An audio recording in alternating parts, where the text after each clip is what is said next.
Welcome to this video. This is going to cover the basics of magnetism. So, let's just talk about materials for a minute. So, imagine a piece of solid like this. What you've got is you've got atoms in a lattice, and the origins of magnetism you don't need to worry about too much, but it's to do with the electrons, and you can think of the atoms as having an orientation, or the electrons in the atoms as having an orientation, or basically they act like mini magnets. Now, under normal circumstances, there's no alignment to these, so they're all randomly arranged. There's no external magnetic field outside of this block. If we were to be able to find some way to align them, then the effects, the magnetic effects of all these atoms would add together, and you would get an external field in this region outside the block. Although you don't need to be aware of this theory in detail, actually what happens is a material, so this unmagnetized nail up here, the crystal structure sort of splits into chunks called domains, where the atoms, there's alignment locally, so in that little chunk of atoms. But neighbouring domains, you can see, are in different directions, right? So when you magnetise a nail, so this would be an iron nail, all the domains, the magnetic field's in the same direction, so you get an external magnetic field. We'll come back to this diagram when we discuss induced magnetism. Okay, now what I'm going to do, I'm going to come up here. What I'd like you to do first is draw the magnetic field around this bar magnet, the lower diagram. And then you can have a go at drawing the magnetic field between two poles held close to each other. I've got two norths and then a north and a south held close together. I'm really interested in the field between the magnets within this zone and within this zone. Okay, so pause the video and have a go at that now. Answers in 3, 2, 1. Okay, so you'll notice the magnetic field lines always point from north to south. They don't cross. And hopefully you'll also notice that I changed this pole here. I got that wrong. I wrote that as a south before. So next question, what does a magnetic field line tell us? Have a go at pausing the video and writing a sentence to describe that now. Answer in 3, 2, 1. Okay, it indicates the direction in which a north pole feels a force. So a compass, so you put a compass here, which is basically a little magnet hinged to spin. It will always turn so that the north end of that little magnet is aligned, pointing on the direction of the field line. So if you put a little magnet here with its north pole right there, the force it would feel would be in that direction. If you put the magnet over here, south, north, the force the north pole would feel would be in that direction.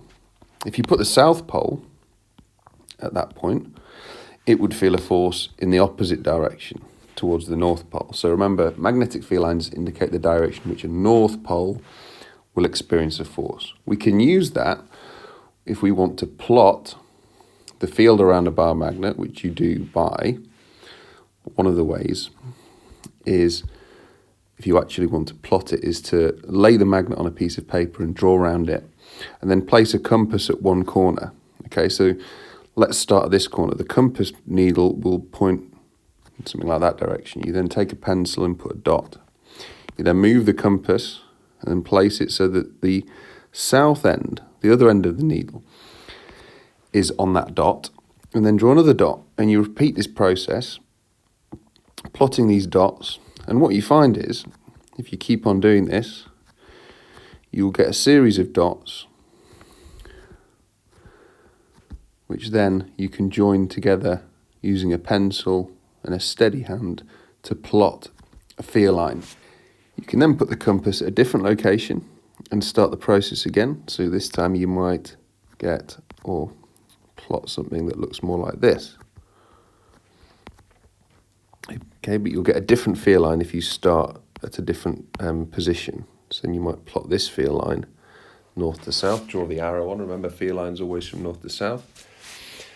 Of course, another thing you can do to show the shape of a field line is to have the same setup but have the magnet underneath the paper and then sprinkle iron filings over the top.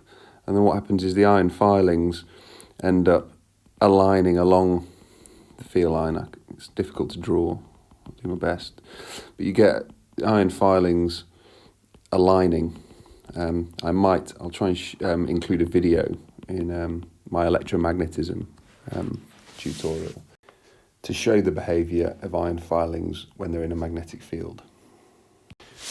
The other thing I'd like to deal with right now is a use of this setup. So when we have two opposite poles facing each other, what you get in between them is what you call a uniform field. So notice the properties or the characteristics of a uniform field when you draw it, are that the field lines are evenly spaced, parallel, to show that the field strength is the same everywhere within that region.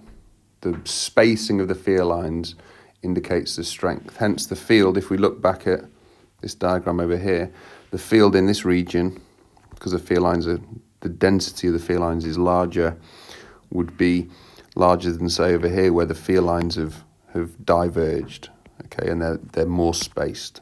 Okay, so density of field lines, spacing between them indicates the strength of the field. Okay, but this is called a uniform field. So if you're asked to produce a uniform field, the best way to do it is to place two opposite poles facing each other. The field in the middle will be uniform. You will get some non-uniformity at the edges, but in the middle, this region here, the field will definitely be uniform. Hopefully everyone's happy that like poles repel, so two north poles repel each other. So I direct you to this diagram here. Likewise, two south poles repel, and the fact that if you put opposite poles next to each other, they attract. Okay, so that's something you need to remember. It's worth noting also that just as I use the compass up here to investigate the field around a single bar magnet, you could do exactly the same thing if you wanted to investigate the field in the like pole situation up here and the unlike pole situation. You could use a compass to investigate the shape of the field in those situations as well, of course, as iron filings. The benefit of using a compass, of course, is it shows you the direction, because the direction in which the compass points is the direction in which the field line points. Now I'd like to talk about induced magnetism. Okay, so that's a nice little picture showing or illustrating the law of force. Like poles repel and like poles attract. Let's talk about induced magnetism. So have a look at these two images. So usually an iron nail and little iron filings are unmagnetized. They don't have any magnetic effect on the materials. However, when you bring a permanent magnet, like I've got here, close to them, then you get a situation where the iron nail becomes magnetized itself and then can attract objects to it. And you can see here I've got some lodestone, which is mainly magnetite, and you can see that these paper clips, if I use a different colour, these paper clips are sticking to it, and this paper clip that's closest, this one, has become magnetised, and then another paper clip's been attracted to that, and then another paper clip's attracted to the second one. Okay, so let's just discuss how this happens a little bit more. So if I return to this diagram here, which I've magically cleaned up, we've got an unmagnetised iron nail here. When you bring a permanent magnet close to it, you align the domains in the unmagnetised nail, so it then creates its own magnetic field. So it's basically been turned into a magnet. So if, for instance, you have another unmagnetised piece of iron over here, this magnetised nail, acting as a magnet, can then magnetise this iron by aligning its domains, and then you get attraction. So that's called induced magnetism. Finally, I'd like to talk about hard and soft magnetic materials. Now, the last situation I talked about, this magnetisation of the iron nail from here to here illustrates what's called soft magnetic behaviour. So iron is a soft magnetic material.